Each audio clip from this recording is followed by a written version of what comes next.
हमारे चैनल से जुड़ने के लिए YouTube पर MJR नाथ वर्ल्ड को सब्सक्राइब करें।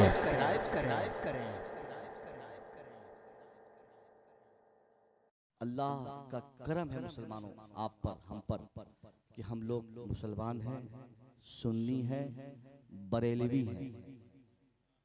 अरे कहिए ना, बरेलवी तो आया तो बोलना ही तो चाहिए। बरेलवी है कि नहीं आप लोग? आप हैं बरेलवी? अभी लफ्ज़ बरेलवी तो वैसे ही ट्रेंड चला हुआ है, पता नहीं कितनी तारीखें लोगों ने बता दी। गौसे आजम बरेलवी थे क्या, क्या गरीब नवाज भी बरेलवी थे क्या, क्या फलां साहब बरेलवी थे क्या? साहब ये क्या इसमें झंझट करना? बरेलवी क्या है? बरेलवी तो गैरों को दिया हुआ है। अभी तो एक साहब ने लिखा ये तो गैरों को दिया हुआ है। मैं मानता हूँ गैरों ने दिया है, हमें दे दिया, हमने ले लिया। अब ये हमारी पहचान बन गई ना। अब हम ये ना कहें कि गैरों का दिया हुआ है, अगर हम अपने आप को बरेलवी कहेंगे तो हम अछूत हो जाएंगे, ऐसा नहीं है।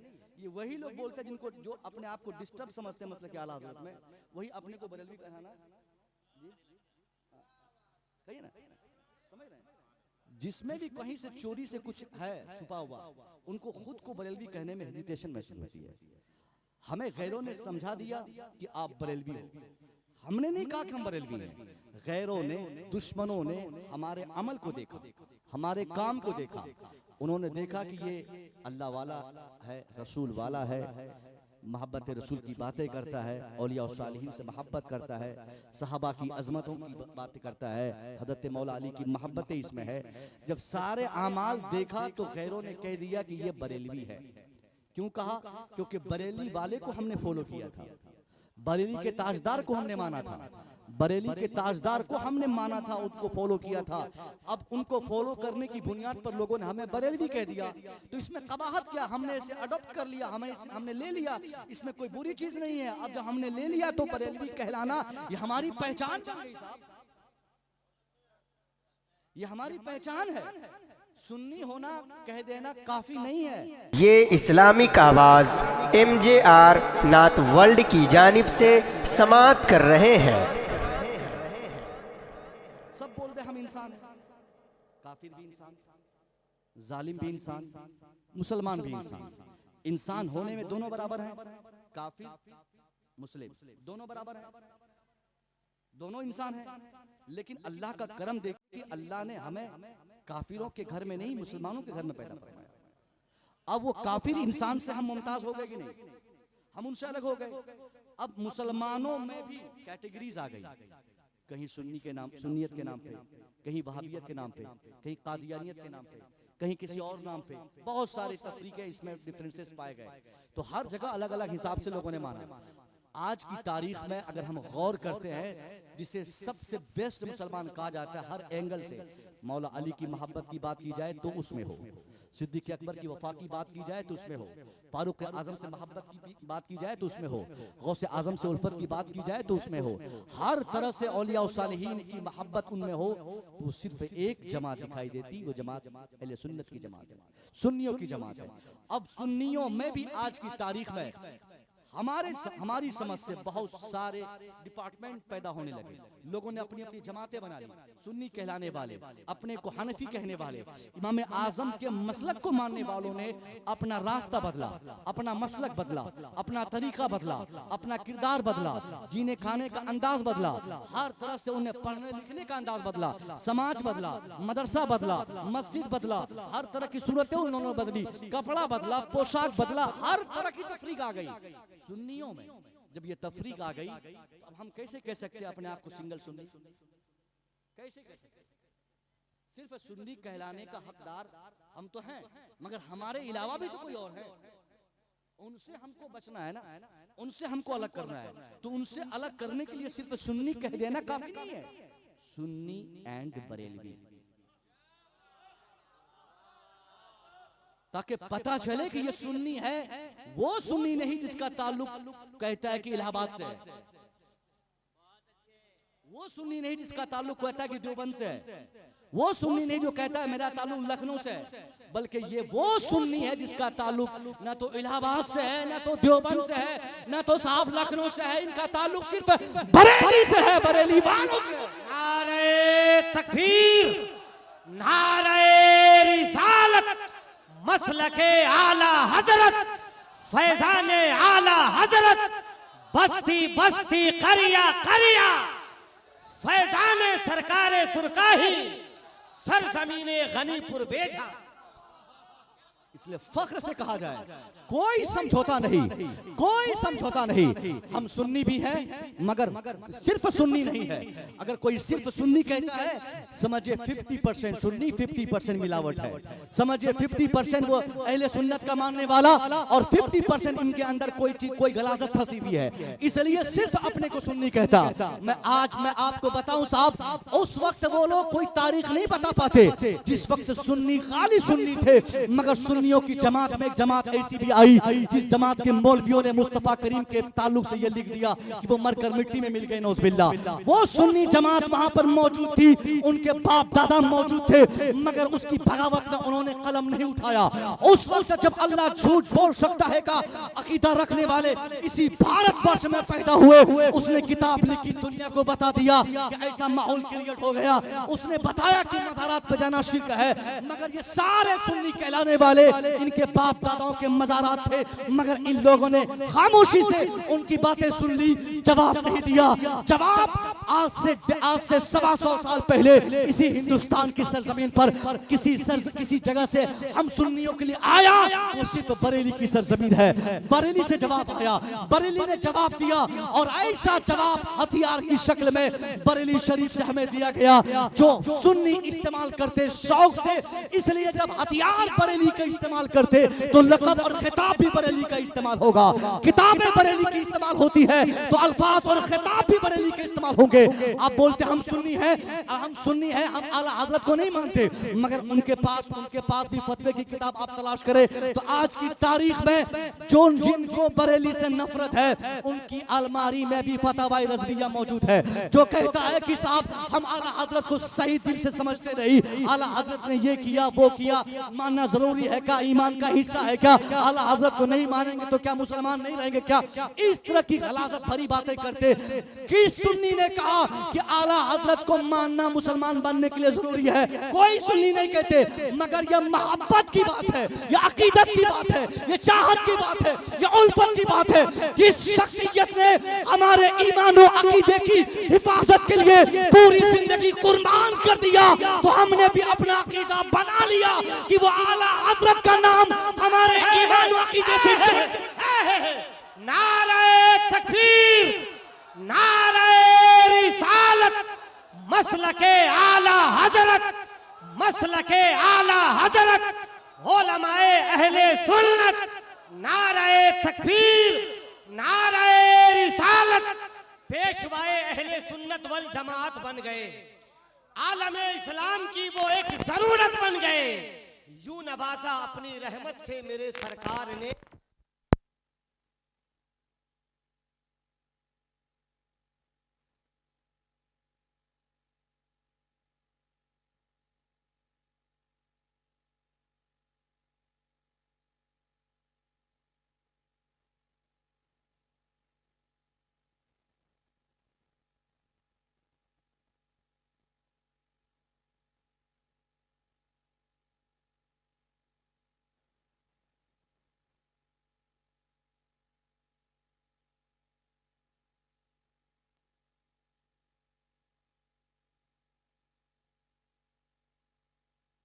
अपनों का कहाँ होता है, गैरों का होता है।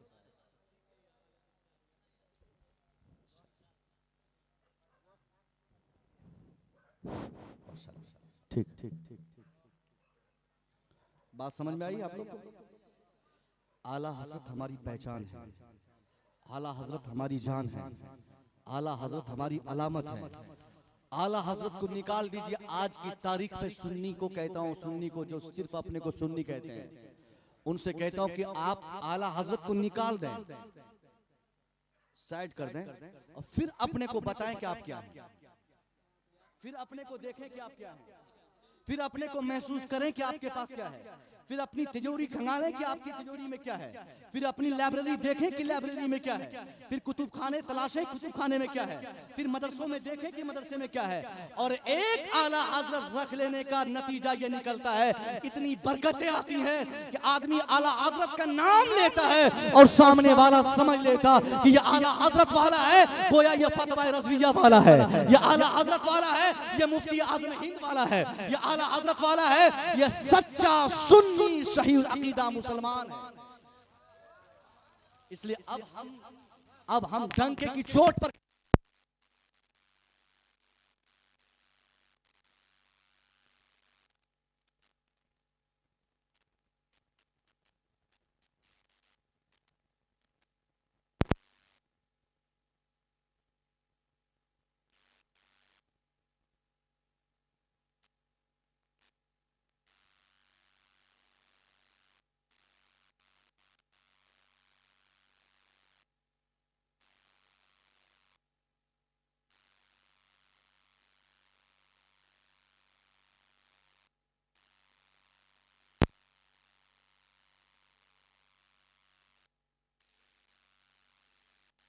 बातें सही है, मगर अब जरूरतन हमें इस्तेमाल करना ही करना है, क्योंकि ये हमारी पहचान है, ये इम्तियाज के लिए, ये एक डिफरेंस के लिए, ताकि समझ में आ जाए कि ये सुन्नी किस डिपार्टमेंट का है, किस ताल्लुक से है, किस हवाले से ये अपने को सुन्नी कहता है।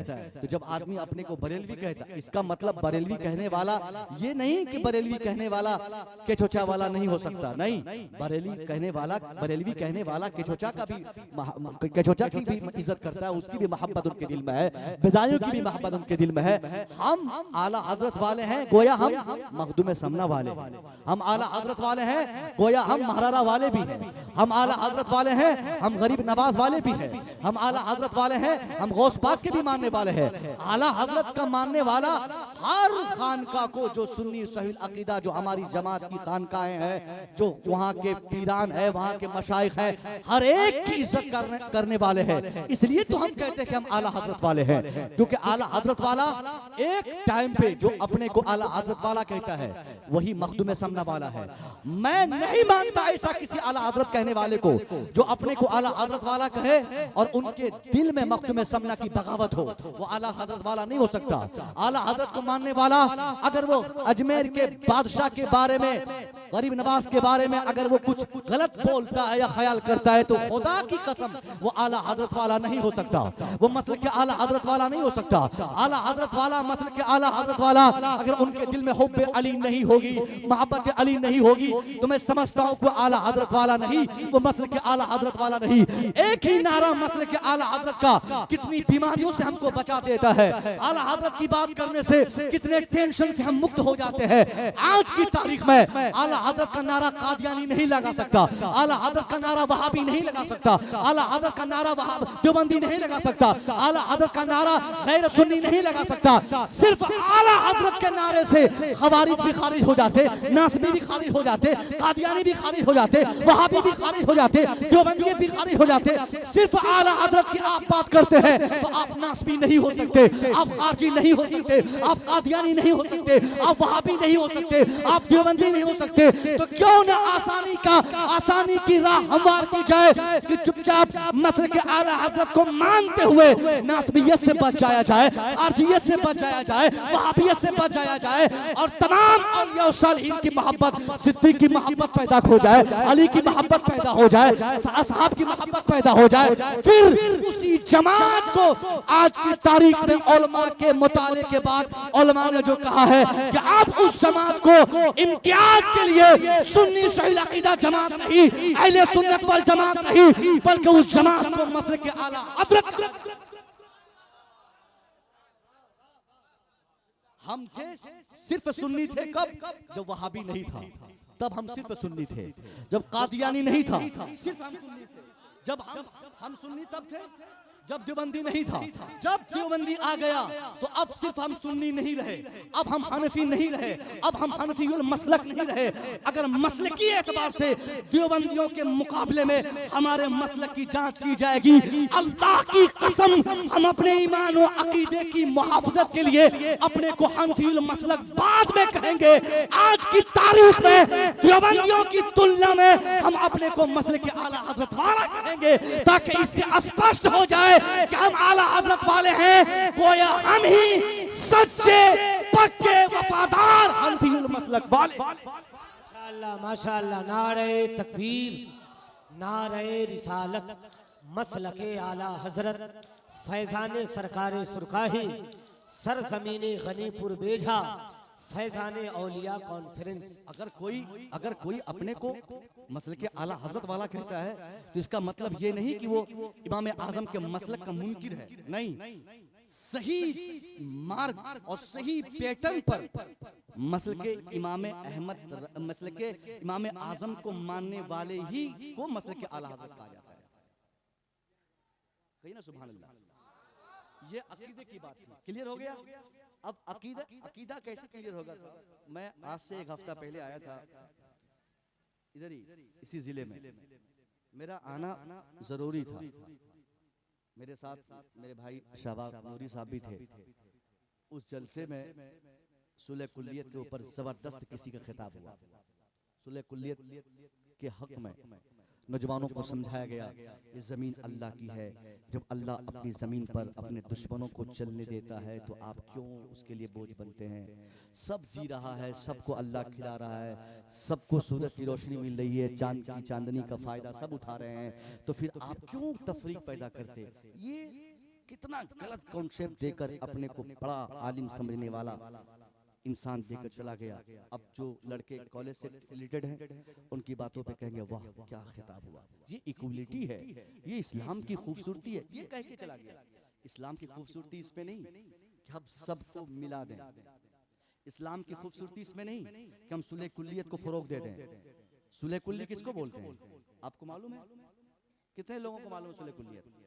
नहीं मालूम। सुलह कुल्ली का मतलब होता है भाई साहब, अभी तो मेरा ड्राइवर जो आया है ना उनको पूछेगा, इससे पहले वाला ड्राइवर था उसको तो मैं निकाल दिया, उसने सुलह कुल्ली को एक बार सुलह कुल्लियत को आइडेंटिफाई किया और बेहतरीन तरीके से बताया। मैं उसकी जब बहाली करवा रहा था अपने साथ, समझ गए, मैं कहा कि तुम देवबंदी हो कि बरेलवी हो? उसने जानते क्या कहा? हजरत वो सब हम नहीं जानते हैं, हम सीधा सीधी मुसलमान हैं, ना हम देवबंदी हैं ना हम बरेलवी हैं, हम सीधा सीधे मुसलमान हैं। तो समझिए कि वही सुलह कुल्ली है।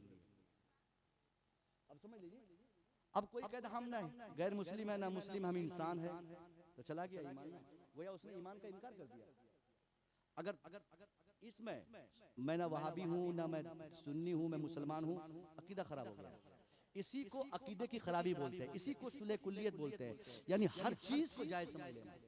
ये भी ठीक है, वो भी ठीक है, वो भी ठीक है, नमाज पढ़ने वाला वो भी ठीक, नहीं पढ़ने वाला वो भी ठीक, अल्लाह के बारे में अनाप शनाप अकीदा रखने वाला वो भी ठीक, अच्छा अकीदा रखने वाला वो भी ठीक, नबी मरकर मिट्टी में मिल गए ऐसा कहने वाला भी ठीक, नबी की मोहब्बत की बातें करने वाला वो भी ठीक। अब इस तरह की फिक्र अगर नौजवानों में आएगी, कॉलेज से या गैर मदरसे से जो रिलेटेड मुसलमान होंगे उनका ईमान तो खराब हो जाएगा।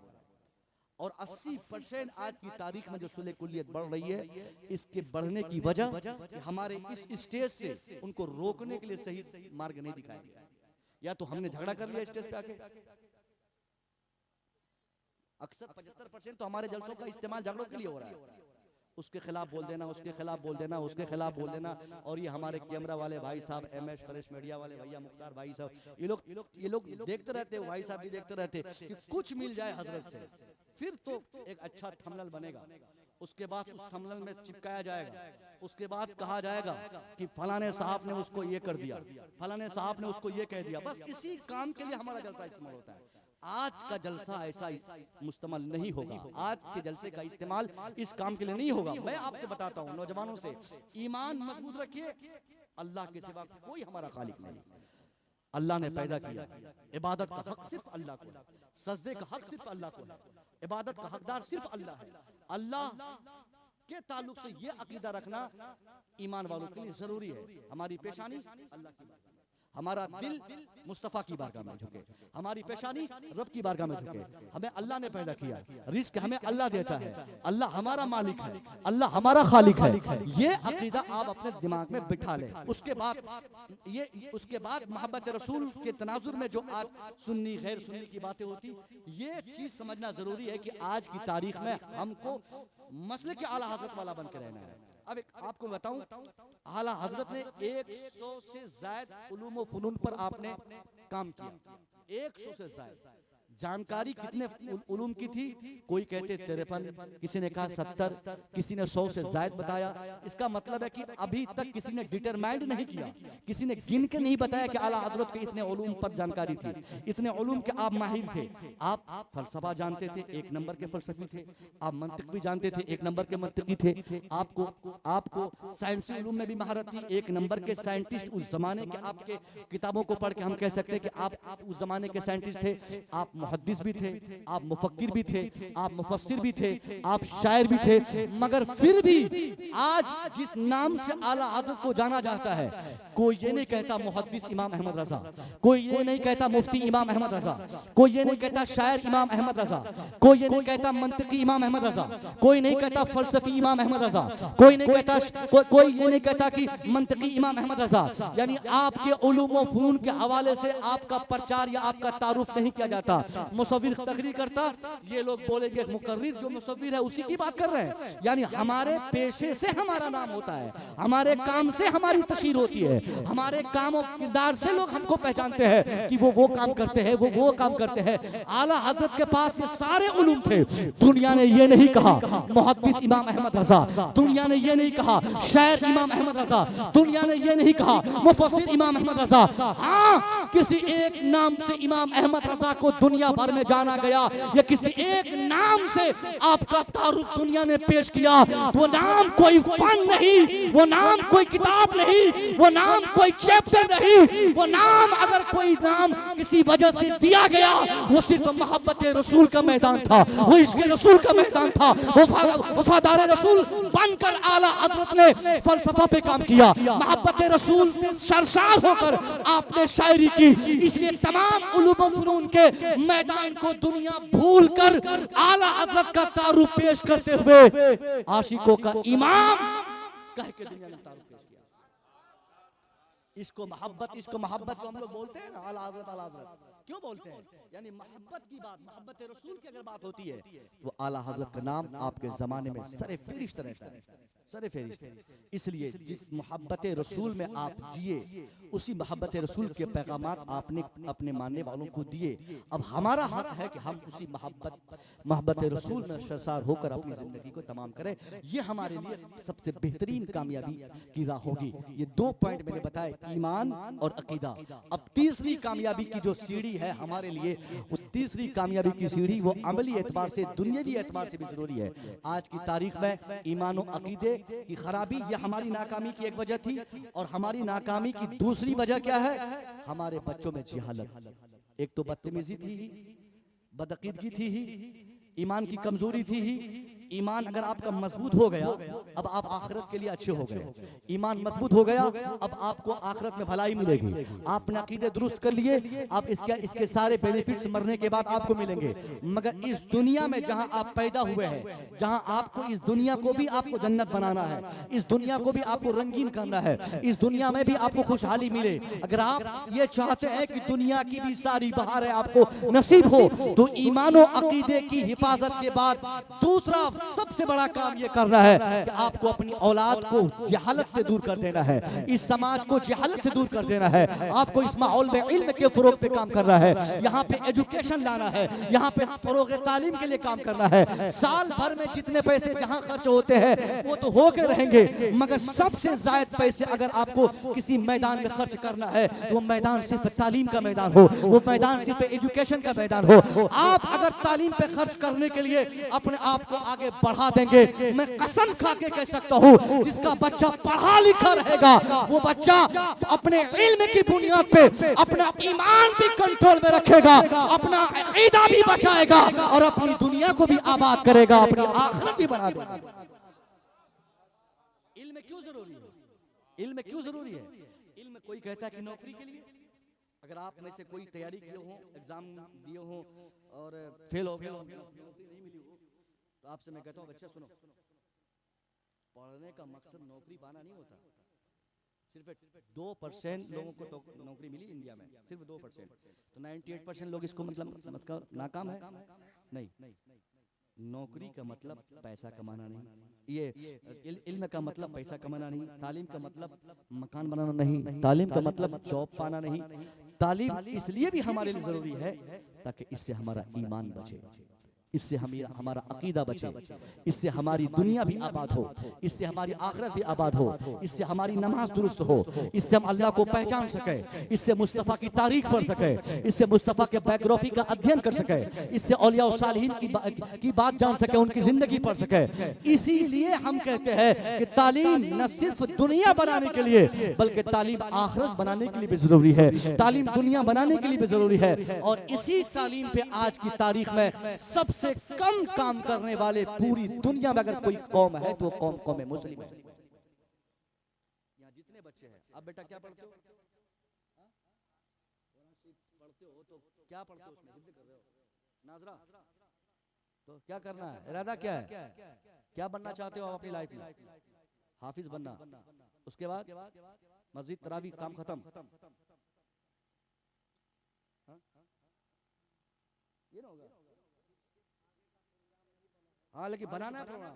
आप बोलो कि मैं हाफिज बनूंगा, हाफिज बनने के बाद फिर किसी कॉलेज में जाऊंगा, हिफ्ज में जो मैंने याद किए, जो कुरान की आयतें मेरे सीने में महफूज हैं, उन आयतों पे मैं रिसर्च करूंगा।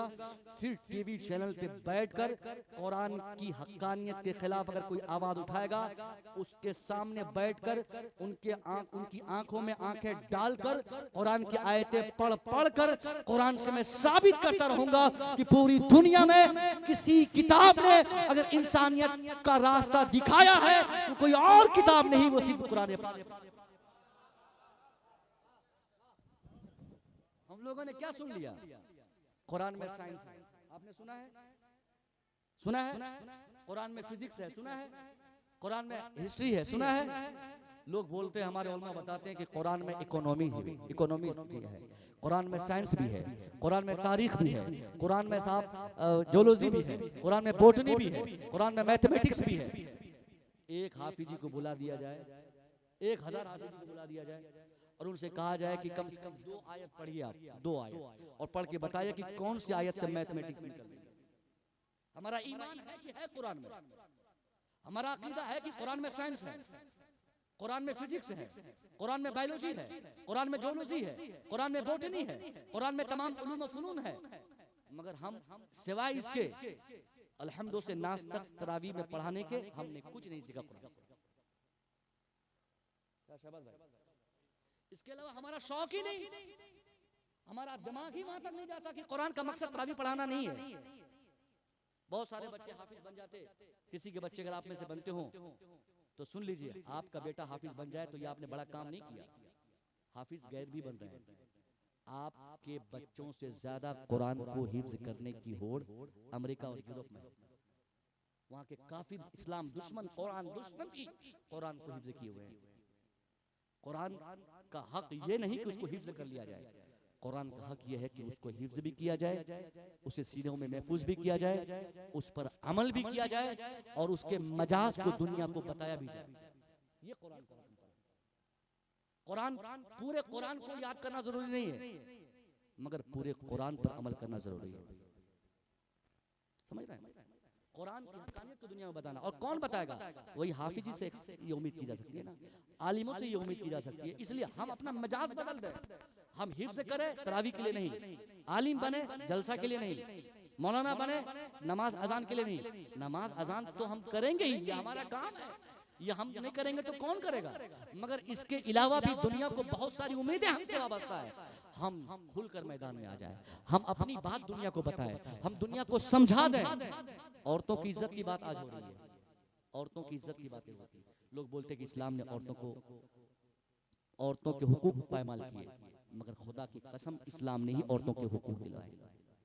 लोग कहते हैं कि बेटियों के हुकूक इस्लाम नहीं देते, मगर सच्चाई है कि इस्लाम ने ही बेटियों के हुकूक दिए। दुनिया ने ये हवा उठा दी कि इस्लाम तहजीब की बात नहीं करता, तमद्दुन की बात नहीं करता, सकाफत की बात नहीं करता, इंसानियत की बातें नहीं करता, हुकूक की बातें नहीं करता, ह्यूमन राइट्स की बातें नहीं करता। मगर आप अगर कुरान पढ़ने वाले होंगे, कुरान पढ़कर एक आयत पढ़कर दुनिया को बता पाएंगे कि आज तक की दुनिया की तारीख में बेटियों को बचाने का, औरतों को सम्मानित करने का, इंसानी हुकूक देने और दिलाने का, इंसानी खून की हिफाजत का आज तक की दुनिया की तारीख में मजहब के तनाजुर में किसी मजहब ने सबसे पहले और सबसे ज्यादा आवाज लगाई है। वो कोई और मजहब नहीं, वो मजहब इस्लाम है। इसने दुनिया को बताया है ये काम हमारा है। तो आप पढ़ें, खूब मेहनत से पढ़ें। अगर कोई स्कूल में पढ़ता है, आप क्या पढ़ते हैं? ये गलत है, ये गलत है। क्यों नहीं पढ़ते आप? आपके ड्रेसेस, आपके कपड़े, आपके चेहरे से मुझे लगता है कि आप अच्छे घर के हैं। क्या मजबूरी रह गई? या तो वातावरण ने ले डूबा, माहौल ने एक बच्चे की बात नहीं कर रहा, ऐसे बहुत, अभी मैं नाम लेके नहीं जानता, लेकिन मैं शक्ल समझ रहा हूँ कि कौन नहीं पढ़ रहा है, कौन पढ़ रहा है। बताइए, ऐसे ही बच्चों से समाज, हर समाज का नौजवान जो उस समाज का मुस्तकबिल होता है, और नौजवान जब समाज के मुस्तकबिल है और जिस पर जो समाज का मुस्तकबिल है वही जाहिल है, फिर समाज कैसे बनेगा? इस्लाम कैसे आगे बढ़ेगा? हमारी उम्मीदों की तकमील कैसे होगी? हमारा माशरा कैसे बनेगा? इसलिए ये समाज पर जुल्म दर जुल्म है, ज्यादती दर ज्यादती है। हमारा जालिम, हमारा दुश्मन, वो दुश्मन उतना बड़ा दुश्मन नहीं जो हमें मारने मिटाने की बातें करता और मारता मिटाता है। हमारा दुश्मन हमारे समाज के वो गार्जियन है जो अपने 15 और 20 साल के बच्चों को तालीम से अलग करके उसको कमाने के लिए दिल्ली और पंजाब भेजते हैं। ऐसे गार्जियन सबसे बड़े समाज के जालिम और जाबिर हैं, जो मैट्रिक कराने से पहले बेटे को दिल्ली भेजा, जो इंटर से पहले बेटे को कलकत्ता भेजा। आपका बेटा चप्पल फैक्ट्री का मालिक बन जाए, कोई फर्क नहीं पड़ने वाला। पैसे से इस्लाम आगे नहीं बढ़ा है। अगर आज चप्पल फैक्ट्री का मालिक बनेगा, वो जाहिल रहेगा, तो 5 साल के बाद वो फैक्ट्री बेच भी सकता है। इसलिए फैक्ट्री का मालिक बनाने से पहले, बेटे को कलकत्ता भेजने से पहले, बच्चे को दिल्ली रवाना करने से पहले अपने बेटे की तालीमी सूरत हाल मजबूत हो जाए। बहुत जबरदस्त तालीम उनको दे दे, अच्छी तालीम दे दे, ताकि दुनिया में कोई उनकी कुछ न बिगाड़ सके, और कोई उनको मिटाना चाहे तो मिटा ना सके। ये मेरा पैगाम, सबसे बड़ा पैगाम आपके लिए है। मैं उम्मीद करूंगा कि आप ये समझेंगे कि अपनी सारी ताकत झोंक कर आप अपने बच्चों को पढ़ाएं, सारी ताकत झोंक कर। 5 साल आप 5 साल सिर्फ पढ़ने पे दे देना। ये समस्तीपुर जिला बगल में है ना, अभी बताता हूँ। आप बोलते हैं हजरत कितना पढ़ाएंगे, पढ़ाते हैं तो नौकरी नहीं मिलती है, और ये लोग हमारे बच्चों को मुसलमान समझ के छाड़ देते हैं। ये गलत कॉन्सेप्ट मुसलमानों के दिमाग में है कि मुसलमान समझकर हमको कोई कामयाब होने नहीं देता। समस्तीपुर जिले में हमारा दोस्त शाहिद रजा मिसबाई, यूपीएससी क्रैकर, यूपीएससी पास करने वाला शाहिद रजा मिसबाई ऑफिसर है। आपको देखकर हम शक कर सकते हैं कि आप मुसलमान हैं या नहीं है, क्योंकि